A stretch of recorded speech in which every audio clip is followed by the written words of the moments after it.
Hey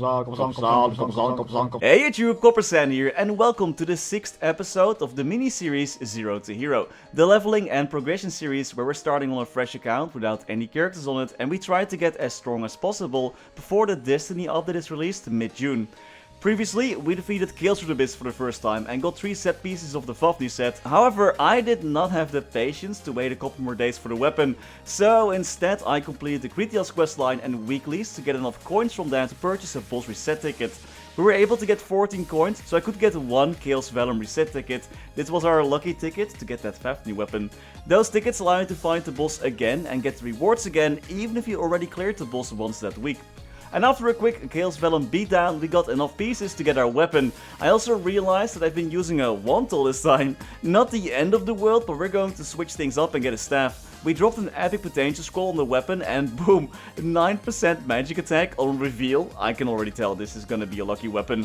I also defeated Princess No, at least the pink will is sorta doable in this class. I even found a familiar card of the pink will. Now I can give some Maplers some PTSD when I pop out this familiar in towns. The Princess No boss fight was pretty easy thankfully, it just takes a while to get there. And after that fight I somehow accidentally bought like a ton of cubes, so might as well use them on the new Fafnir gear to get some gains going. We can't exactly get a lot of spares yet, so star forcing them to 17 stars is not really a priority right now. So let's get some good potential lines instead. We're just a few cubes in and the weapon already ranks up to unique. We want to get into legendary and get some nice lines of either magic attack, pulse damage and IED or a combination of those three. But this weapon is crazy. We already had 2 lines of magic attack when we first revealed the epic potential. And now we rolled 3 lines of magic attack. Is this stat free or something or what? I got my hat to unique as well with 12% int, so it's all good. I just want to get my gear to unique for now since I don't exactly have a lot of cubes or a mess house. But the red cube luck seems to continue and we get our top to legendary. And with just a few more cubes in, we rolled 21% int.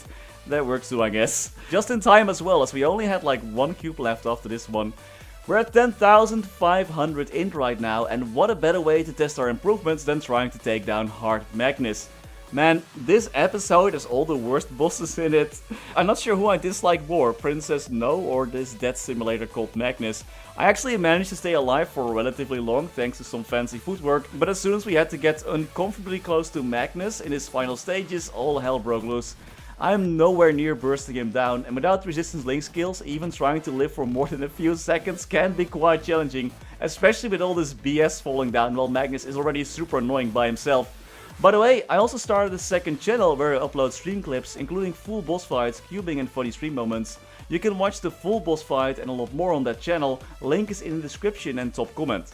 With Magnus defeated, we got a new cape, shoes and a ton of other useful goodies. That cape is actually pretty amazing. Now that we broke our pencilar set effect, I'm totally fine with replacing the cape and shoes with the stuff that Magnus dropped. The flame on that cape was pretty decent as well. Our next jump in strength will come from our next symbol, a Kana ring and more cubes and Star Force, so we're going to focus on that for now. First up is leveling. I personally love to grind at Hidden Iliad field in Union Island. I can one-shot the monsters here, so within 1 totem I can easily grind to level 225 here. Now all that's left is completing the Arcana entry quest and we can add another symbol to our collection and another daily to our to-do list. The entire questline here is pretty easy, it just takes a while because the level difference is completely nullifying like any damage that we do against those mobs. And for some reason these mobs that we defeated before the actual boss of this area were like a lot stronger than the actual boss. Interesting, we're really making some good gains at this point, breaching 11,000 int and making improvements all across the board.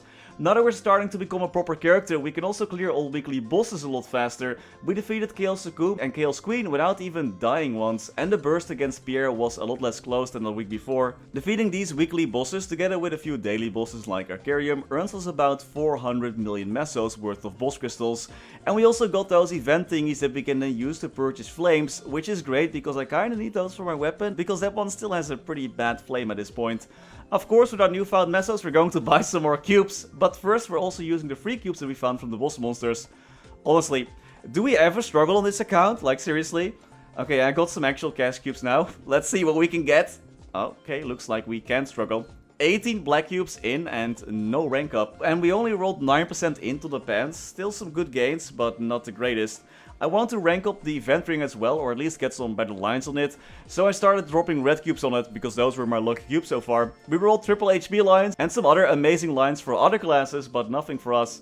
We lost like 3% int, so I got some more cubes, because I have a crippling addiction to cubing at this point. Well, I guess we'll take those double luck lines with 9% int. This ring is super cursed, so it's whatever. Maybe the pants will be better for us. We did roll 12% int on it, so I guess it was slightly better in the end. I had like 2 red cubes left at this point, so I was thinking, why the hell shouldn't I throw them on my cape? And of course the cape ranked up and it still has 6% int. So I guess we didn't use up all our luck just yet. We bought some flames from the Wind Spirit with those coins or event currency that we got from the weekly bosses to try and get some magic attack bonus lines on the weapon. We rolled 36 magic attack and 5% all stats. Not really the greatest, so we just go one more time. 32 int, 66 magic attack and 12% boss damage. Now that's a lot more acceptable. I also used my regular event currency to purchase as many Arcana symbols as I could. Getting that up to almost level 4, we get a little bit of additional int this way. Things are now going to slow down for this character. We need to get lucky with the boss drops for the Connor ring. And we can only attempt this boss fight once a week. Besides that, I need to focus on my dailies and level up some more. But so far this character is already reaching its end stage. We're getting very close to that 15k stat goal. And next week Friday I'll get my weapon to 17 stars. So we're still going to get stronger. It will just take a bit more time from here on out. This is my gear as of right now. The totems are going to expire real soon, but thankfully I got spares already. I also had a ton of epic potential scrolls that I gained from those Polo and Fritto bags, so I got my Horntail necklace and heart to epic. I still have plenty of occult cubes at this point, so we can just do that kind of stuff now. I'm also really happy with the gains on the Fafnir set, and I also added 1 star to our shoes and cape, just for fun. I wouldn't recommend star forcing those if you actually value your mesos. These are also the event buffs that I'm using. This is where I get most of my IED and boss damage from. My familiars are giving me 15% ignored defense, and I found one that gives a bit more crit rate. Chain Lightning is also almost buffed to level 30, which is helping our damage by a lot as well. With our bossing hyper stats, we're currently at 11,760 int. That's almost at 12,000, which is way more than I would have expected to get within like 30 days of playing pretty casually.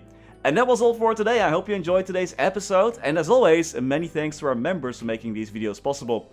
Thanks to Niels de Coninck, Raar maar waar, Sebastian Hanoy, Ryalias, Terry Kim, Vareese, Mora, Lee, Historycanon, BackSpaceOTI, Saffronyx, Anwar NHI, Ziggy Deer, Flidiot, Knifesu, Chen125, Cloudfix, Gusus Rodriguez, Froggy, Vira, Trevor, Michael Machaka, Ratius, Justin Vale, Silvio Nato, Stevie Zhang, Afterlord_MS, ceemak, Striker Elk, Tidal Pan, Victor Sundstrom, Radical Jaws, Riser RU, Gummy Bullet, Lovebird, Sir Tito 655, Mathias Simonsson, Mr. Narc, Galando Balavia, my name is Coppersan and I'm super cute XOXO. PC Game Life, Dante Victory, Stanislaus Sumobegus, Level 243, Paladin Reboot, The Passenger, Martin Panzik, I'm Disappointed, Lucky Beats, Gabriel Eck, Pedro Benetti, Conrad Cristales, and Ace Light. Thank you all so much for watching. Stay safe and happy mapling!